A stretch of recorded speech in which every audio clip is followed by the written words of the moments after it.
menganjurkan kepada kami untuk menempuh langkah hukum selanjutnya setelah dari UPDT. Tentu ini langkah hukum selanjutnya adalah laporan kepada pihak kepolisian berkaitan dengan tidak dibayarnya gaji, kemudian pesangon, kemudian THR, gitu Mas Haji. Itu menurut saya adalah tindak pidana pencucian uang. Jadi ada penggelapan oleh pengurusnya, ya, oleh pengurusnya dibelikan ke Hotel City itu, gitu. Sehingga ketika itu dari hasil kejahatan kemudian dibelikan tempat lain, berarti ada pencucian uang begitu, kesengajaan untuk melakukan pencucian uang begitu.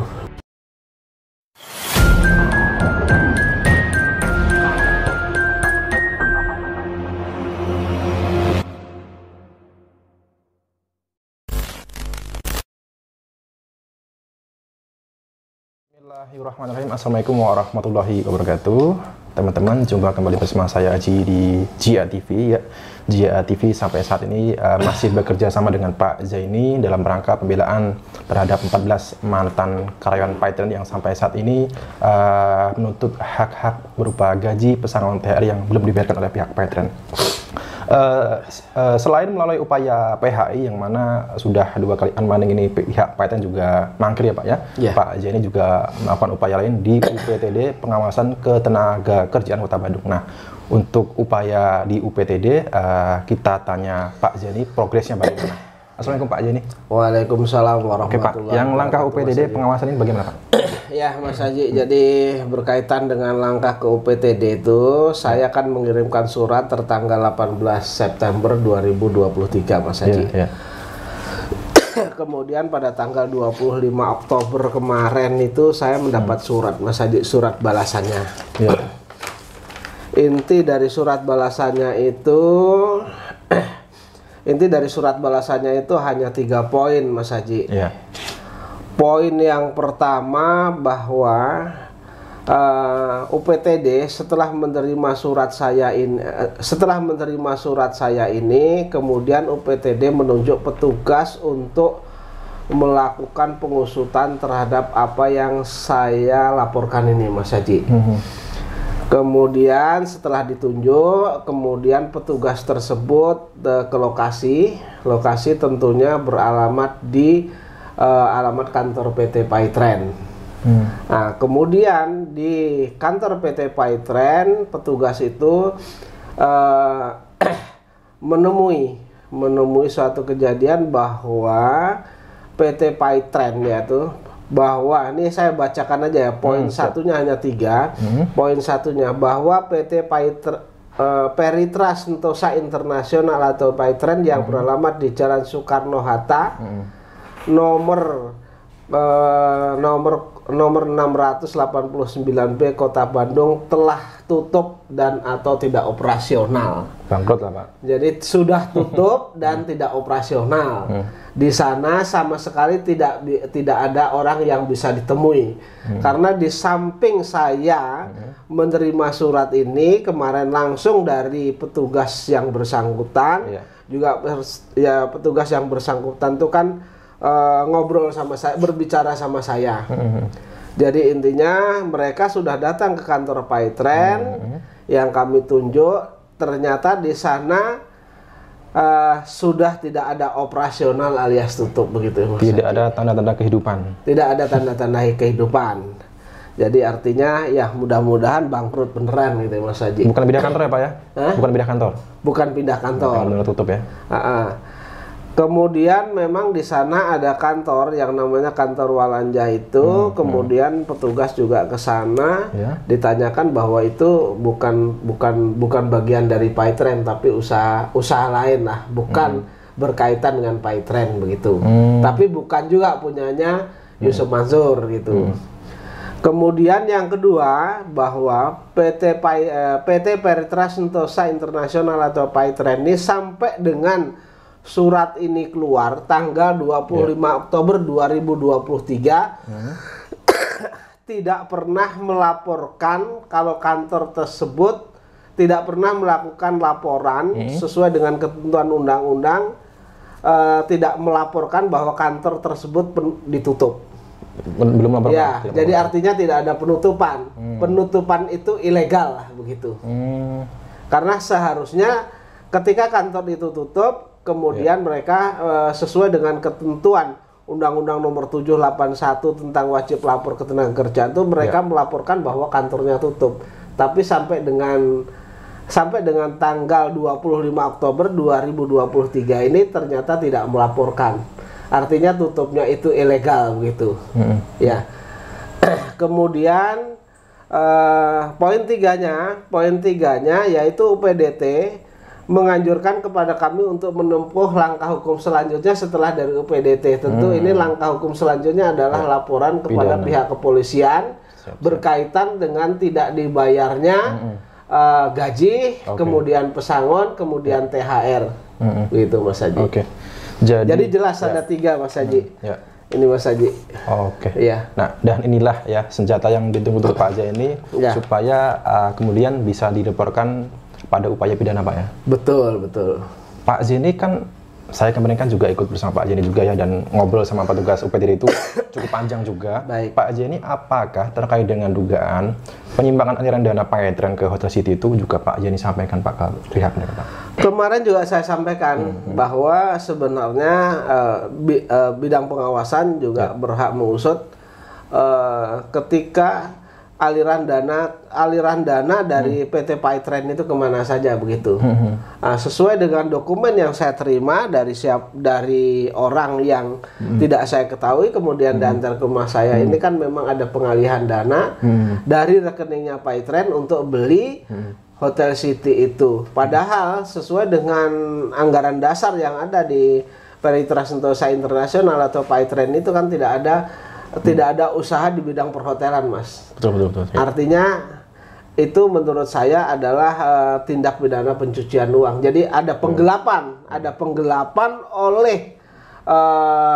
oleh pengurusnya ya, oleh pengurusnya dibelikan ke Hotel City itu gitu.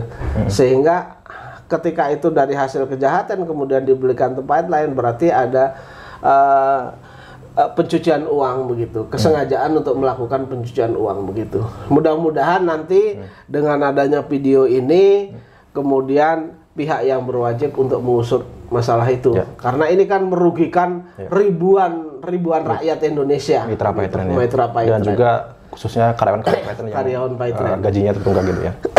Karena memang Hotel City ini tidak ada hubungannya dengan operasional PayTrend Pak ya? Tidak ada di dalam anggaran dasar PayTrend ini yang saya dapat dari Departemen Kehakiman itu tidak ada usaha di bidang perhotelan. Ketika itu dialihkan untuk usaha lain, tentu di sana ada penggelapan, ada penggelapan, kemudian ada tindak pidana pencucian uang. Jadi uangnya digelapkan terlebih dahulu, kemudian dicuci di Hotel City. Untuk kasus ini siapa Pak yang berhak bertanggung jawab atas kasus ini Pak? Ya, kalau kita lihat di Hotel City, sesuai dengan anggaran dasar yang di PT yang menaungi itu, PT Inek Arsindo itu, pemiliknya di sana hanyalah 2, Yusuf Mansur dan PT Peritra Sentosa Internasional. Sejarah kepemilikan dari PayTrend ini sendiri itu hibah. Kalau kita urut dari perolehannya begitu. Berarti hotel sendiri ini termasuk dari aset milik PayTrend, berarti juga dialihkan. Secara ilegal dialihkan. Karena kan PayTrend ini sendiri sesuai dengan anggaran dasar kan mereka tidak bergerak di bidang usaha perhotelan. Ketika itu oleh pengurusnya, baik itu komisaris, baik itu direktur maupun komisaris dialihkan ke tempat lain, berarti di sana ada penggelapan uangnya PT PayTrend ini oleh pengurus. Nah, dari pengurus, setelah dari pengurus ini dibelikan Hotel City, sehingga di sana ada TPPU-nya menurut saya, tindak pidana pencucian uang begitu. Ya, tinggal ketegasan dari penegak hukum, tolong Kejaksaan Agung, tolong Kapolri, uang PayTrend ini diaudit atau diperiksa setidak-tidaknya. Larinya kemana? Sesuai dengan dokumen yang ada pada saya, uang PayTrend ini sekitar hampir 55 miliar kurang lebih itu larinya ke Hotel City. Ya. Kan terkait dengan operasional pengalihan dana atau itu kan, ini kan ada di perusahaan tersebut kan di PT ada yang namanya komisaris Pak. Nah, ini kan seharusnya ada pengawasan tersebut Pak. Ini bagaimana Pak kalau bisa terjadi seperti itu? Justru ini melibatkan mungkin ya komisarisnya justru yang bertindak di sana. Komisaris di Paytren ini siapa Pak? Komisaris di Paytren kalau tidak salah itu sesuai dengan anggaran dasar itu di sana Yusuf Mansur ada di sana. Berarti ya pengurusnya intinya dari pengurus baik itu direktur kemudian ininya harus bertanggung jawab terhadap ini. Karena kan tidak mungkin direktur mengambil uang tanpa izin dari komisaris. Sementara komisarisnya di sana sebagai pemilik loh di PT Inek Arsindo yang menaungi Hotel City ini. Oke. Nah, sementara istrinya Yusuf Mansur di sana sebagai pengurus juga loh ini. Gitu. Jadi sebenarnya uangnya ini uang diambil dari pengumpulan uang masyarakat lah atau umat, kemudian diatasnamakan keluarga besar Yusuf Mansur. Ya. Berarti kalau upaya pidana ini berhasil, ini bisa menjerat banyak pihak nih Pak? Bisa menjerat banyak pihak. Yang jelas saya sebutkan secara langsung di sana di Inek Arsindo itu hanya ada pengurusnya, itu bolak-balik saja. Apakah itu komisaris, apakah itu direktur adalah Yusuf Mansur, kemudian istrinya, kemudian kalau tidak salah ibunya Jody Broto Suseno atau Broto Suseno, dan Broto Suseno juga berada di sana. Hanya 4 orang itu saja. Gitu. Oke Pak Jani, setelah ada senjata nih Pak, nah ini kan yang Pak Jani akan laporkan, ini terkait dengan tunggakan pembayaran gaji karyawan atau bersamaan dengan dugaan penyelewengan dana ini Pak? Jadi sesuai dengan surat ini, tentu yang saya laporkan adalah berkaitan dengan tunggakan. Ya. Cuman kalau nanti ada TPPU-nya nanti akan saya laporkan tersendiri sebagai anak bangsa, begitu aja. Subjek yang akan dilaporkan ini siapa Pak? Perusahaan, direktur atau pemilik atau siapa? Tentu yang akan saya laporkan tentu badan hukumnya PT Peritrans Sentosa Internasional dan karena itu PT-nya sudah tidak ada, tentu akan kami tunjuk juga yang kami laporkan juga direkturnya dan komisarisnya. Ya, gitu. Oke, siap Pak. Kemarin juga saya lihat waktu berbincang-bincang dengan petugas UPTD tersebut terkesan mendukung upaya Pak Azani begitu Pak ya? Ya, memang karena ketika ini sebenarnya ketika ditemukan alamatnya, ditemukan badan hukumnya, kan mereka berhak memberikan teguran agar PT Peritrans Sentosa Internasional ini membayarkan begitu. Tetapi ketika ini sudah tidak ada di alamat tersebut, tutup dan tidak melaporkan penutupan tersebut, sehingga sebenarnya juga ada pidananya begitu.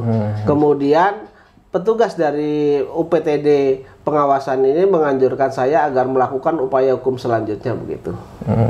Ya, karena UPTD sendiri kan ketika ini tutup dan tidak melaporkan, mereka akan kesulitan mencari kan. Siap. Kecuali aparat kepolisian nanti setelah ini dilaporkan, kemudian aparat polisi kan bisa mencari begitu. Oke. Kalau saya bertanya, kapan nih Pak paling lambat Pak Jani akan melaporkan dugaan? Paling cepat paling cepat. Ya. Cepat. Kita usahakan secepat mungkin Mas. Iya. Oke Pak Jani, ini saya berbicara kemudian terkait dengan unmanning kedua yang kemarin Pak. Nggak apa-apa ya. Kemarin kan sidang amin pertama, yang kedua juga tidak hadir Pak. Sebelumnya Pak Etren saat di Disnaker ini Pak, di tripartit berarti kan memakai kuasa hukum sama seperti yang dipakai Yusuf Mansur untuk melawan Pak Azani Pak ya? Betul. Ya. Nah ini 2 kali tidak hadir. Nah ini kan berarti kemungkinan juga Pak.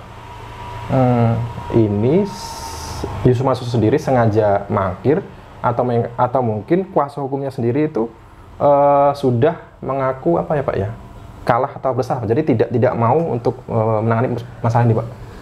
Jadi begini, kemungkinan besar setelah dari Depnaker itu kemudian dibuat perjanjian bersama, kemudian didaftarkan juga, itu kan surat kuasanya sampai ke sana. Dan itu direkturnya kan tanda tangan langsung di dalam surat perjanjian bersama itu. Nah, Ketika ini sekarang itu tidak PT Peritra Sentosa Internasional itu pengurusnya tidak datang, kemudian tidak mengutus kuasa hukum, bisa saja bahwa Paytren sendiri itu sudah tidak memiliki uang untuk menyewa kuasa hukum, kan begitu. Tentu kalau mereka mampu menyewa kuasa hukum, tentu mereka akan menyewa kuasa hukum dan datang. Itu yang pertama. Yang pertama ya. Jadi anggapan saya sudah tidak mampu menyewa pengacara sehingga mereka tidak mau lagi mengutus pengacara. Nah, yang kedua, memang ada itikat, memang sudah ada itikat tidak baik dari PT Peritra Sentosa ini, Sentosa Internasional atau Paytren ini dari ownernya. Ya udah nggak usah datang aja. Yang untuk bayar juga sudah nggak ada begitu. Gitu. Ya. Kan di kesempatan lain Yusuf Mansur itu mengatakan bahwa Yusuf Mansur akan taat hukum, akan mengikuti proses hukum jikalau segala permasalahan ini dibawa ke ranah hukum. Tetapi ini kan terbalik dengan ucapan sendiri, Pak ya? Iya, berbalik. Yusuf Mansur ngomongnya apapun yang diputuskan hukum, apapun ada berkaitan dengan masalah hukum, mereka juga akan datang, tapi kenyataannya tidak pernah datang. Nah, ini jadi berbalik. Jadi masyarakat juga mampu menilai bahwa omongan Yusuf Mansur itu tidak sesuai dengan fakta yang sebenarnya. Kemudian Yusuf Mansur itu koar-koar bahwa IVO ternyata sesuai. Ini bukan yang ngomong, bukan saya loh ya, yang ngomong. Yang ngomong UPTD pengawasan Dinas Ketenagakerjaan Kota Bandung. Ya, UPTD pengawasan Ketenagakerjaan wilayah Bandung ya, yang ngomong ini bahwa PT Peritra Sentosa Internasional atau biasa orang menyebutnya Paytren itu di kantornya sudah tutup dan tidak ada karyawan yang bisa ditemui di kantornya itu. Artinya sudah tidak ada operasional, kan begitu. Kemudian penutupan tersebut seharusnya itu dilaporkan ke Disnaker, tetapi juga tidak dilaporkan ke Disnaker. Artinya penutupannya secara ilegal. Inilah yang perlu kita garis bawahi, bahwa di sini sebenarnya ada kejahatan kera putih yang menghimpun dana dari masyarakat, kemudian hilang begitu saja, Mas. Ini tidak bisa dibiarkan. Tentu sebenarnya Kejaksaan Agung punya peran, kemudian Mabes Polri juga punya peran. Seharusnya ketika mereka mendengar ini, lalu bisa saja memanggil saya, minta keterangannya, akan saya serahkan nanti. Gitu. Agar diusut dengan tuntas begitu. Kalau tidak nanti tidak ada upaya dari sana, tentu saya akan membuat pengaduan masyarakat nanti, berkaitan dengan permasalahan ini, begitu. Pengaduan masyarakat atau buat laporan begitu. Dan juga terkait dengan ucapan Yusuf Mansur yang bertolak belakang dengan fakta, ini juga terkait dengan karena beberapa bulan yang lalu, belum lama ini kan Yusuf Mansur juga diam-diam atau sengaja mungkin ya meredam karyawan Paytren dengan cara memberikan uang recehan ya Pak ya, dan juga mengatakan berjanji nanti akan ada investor besar masuk begitu ya. Dan faktanya ini surat ini tutup, ya kan? Tidak ada yang bisa ditemui, ya kan? Padahal ini pusat kan, tutup tidak bisa ditemui. Kemudian yang kedua, penutupan tersebut tidak memberitahukan atau tidak seizin dengan dinas ketenagakerjaan. Inilah sebagai bukti juga bahwa memang ucapan Yusuf Mansur itu tidak bisa dipercaya Pak ya? Tidak bisa dipercaya. Nah, jadi dengan upaya Yusuf Mansur yang sampai saat ini juga menjadi bakal calon legislatif anggota DPR Dapil Jakarta Timur. Nah, ini juga masyarakat tentunya menimbang-nimbang jikalau ingin memilih Yusuf Mansur tersebut ya Pak ya? Yang jelas kan sesuai dengan dokumen ini sudah saya bocorkan, dan ini bukan sifatnya rahasia, ya, bahwa Yusuf Mansur itu bobrok begitu. Ya kan? Bahwa Yusuf Mansur itu bobrok, dan semua usaha yang digalang oleh Yusuf Mansur itu semuanya menjadi masalah. Hampir semuanya menjadi masalah, termasuk batu bara, termasuk Paytren ini, dan tabung tanah dan seterusnya.